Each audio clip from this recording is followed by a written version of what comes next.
Good morning, guys. Welcome back to Mitza Creek Farm. I am Katie, and today is a really busy day on the farm. The sheep shearer is here, so Owen and the kids are helping him with that. I am open down at the stone coop. I actually am not going to be open for about another hour, but because the sheep shearer is here, the gate is open. So people could come any moment, so I'm just going to be open.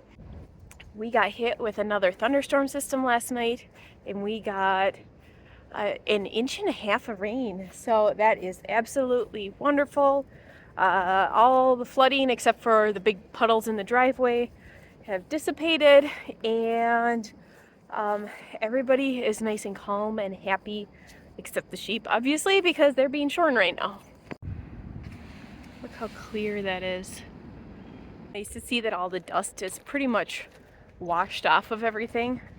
Before it was so dusty, and now it feels like we're kind of getting back to normal. I am gonna go walk out really quick and check the height of the pond because I have not done that in a bit, and I'm hoping it's a little higher than it was before. Oh yeah, already I can tell that it is much better. The center, you can kind of see where those lily pads are, was the only thing that had water in it for quite a while. And now it looks like our dock is actually in water somewhat. I just saw a fish jump out there. But that is looking so much better. Nice. That is a relief. Whew. I'm not sure what the forecast is for the next week or so, but I'm almost thinking that we can go in and pull out those step-in posts and those T-posts and get that fence rolled up, because if we get much more water, those are going to be in water. It's going to be really mucky and hard to walk. So we've got to make that kind of at the top of our priority list for this weekend too.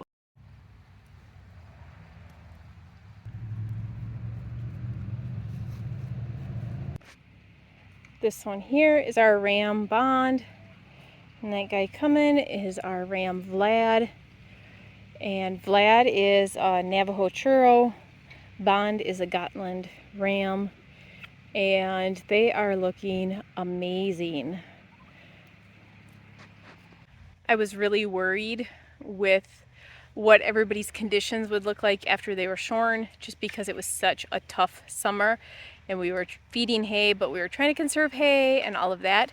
So it is nice to see everybody looking in such good shape, because it could have been really bad, and so that makes me really happy. We actually have a kind of a plan going for our fleeces, so I feel like we're making progress with that. And I am down here in the stone coop because we are open today, and let me show you what I'm working on in between customers. The other day I was out picking pumpkins, and I found one flat stacker that was in a bunch of weeds, and I thought I'm going to use that for myself. And so I grabbed some succulents, and I am figuring out how to make succulent pumpkins so I can do this next year as a value-added product. People that I see making these are making them on smaller pumpkins, and I will definitely probably do that on smaller pumpkins, but my succulents are really big. So I'm just trying to get like the logistics figured out so that next year I have it figured out before I start doing it. So this is what it looks like. I did not wash the pumpkin. I probably should have.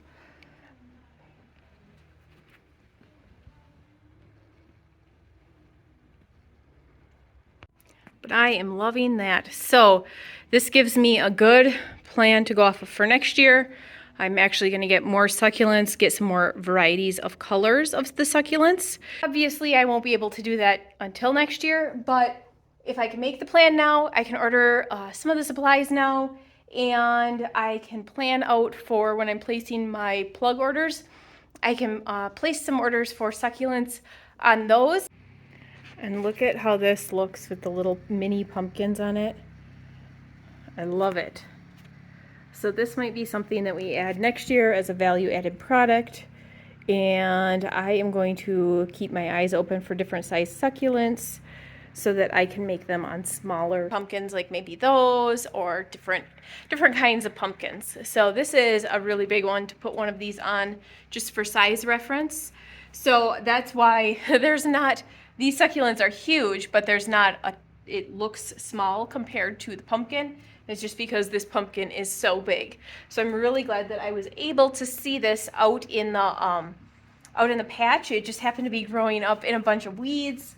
So I was really, really glad to see that, and I absolutely love it. A lot of that is dependent on how much time I have and if I have staff or if I don't. If I don't have staff, I probably won't have time, but I'm going on the assumption that I will at least have somebody here helping me. While I am doing that, Owen and Beck are out getting a whole bunch of downed trees from the winter out of the woods so that we can actually get around there easier. Look at these. Those cosmos are just absolutely beautiful, but it's funny because I have a whole group that has not bloomed yet. Isn't that weird? It's like almost October. This just is making no sense in my brain.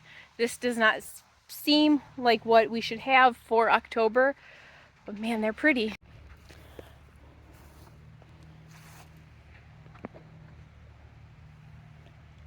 I read somewhere that cosmos thrive in poor soil, and I don't know if that's true or not, but it would make sense that at the beginning of the season the cosmos didn't bloom very quickly, but then as soil got depleted, then they took off. That would make sense. Maybe they're just long bloomers. I have no clue. Okay, nobody's here right now. Let's go check Owen and Beck and see what they're doing, and it would be so nice to get all of this brush out of these woods here. These trees are an invasive species. They're here in our front yard everywhere. They have the most beautiful little flowers in the fall, but each one of these is a seed, and so that's what all of these shoots are, and so they just kind of take over. I mentioned before that my grandpa had one of those, maybe two, in his front yard, and he kept them very well pruned, and obviously since it was like in his yard, it was mowed around, and so I can understand why people would want something like that, but they very, very, very easily can get out of hand, especially if they're on the edge of your yard, because they kind of went crazy. And I'm sure 40 years of those just reproducing are why we have so many up there. But the sheep and the goats are really taking care of it and getting them weeded out, so that is good. So you can see in here that Beck and Owen are getting the stuff right now just along the edge. The big bulky stuff. It's making a big difference already. But there are some big tops down back here that they are getting. You can see we have just all sorts of piles and tops. Tires everywhere, so they're pulling tires out too. Or just putting them in a pile for now, then at least they're all together.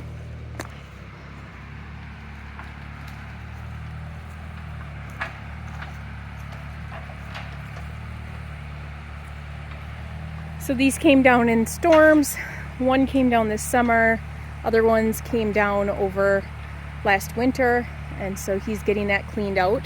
And then our plan is we're going to plant pasture seed here, some shaded pasture seed. And we are doing that, or we're going to get that planted in here to make this like a really nice silvopasture for the sheep and cattle. Because pretty soon we're going to start putting up our perimeter fence over here.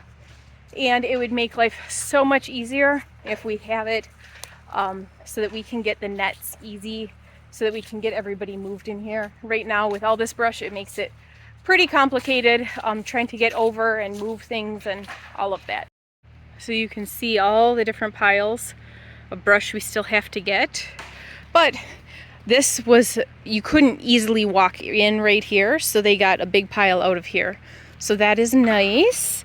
And they're just gonna kind of keep working because they're trying to get firewood out of here too. It's a win-win. Get firewood and get all that brush out of there so that we can access this easier next year. This summer we were supplementing the sheep with some sunflower seeds, black oil sunflower seeds.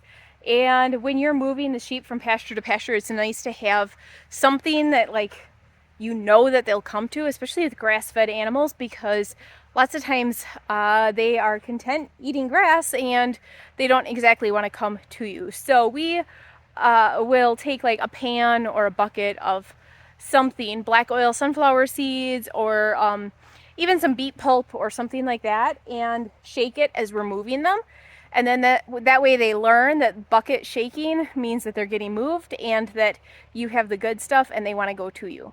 But we are having sunflowers pop up everywhere. So we are not mowing the lawn over here because we were grazing sheep and letting them eat it instead. But we've got these sunflowers, like there's one right there. They're popping up. Look at this little guy. And then look at over here.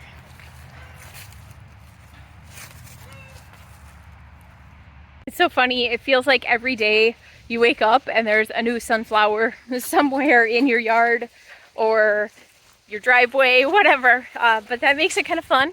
And those will drop their seeds and continue to reproduce. So I will gladly take that. It means it's free food for the sheep.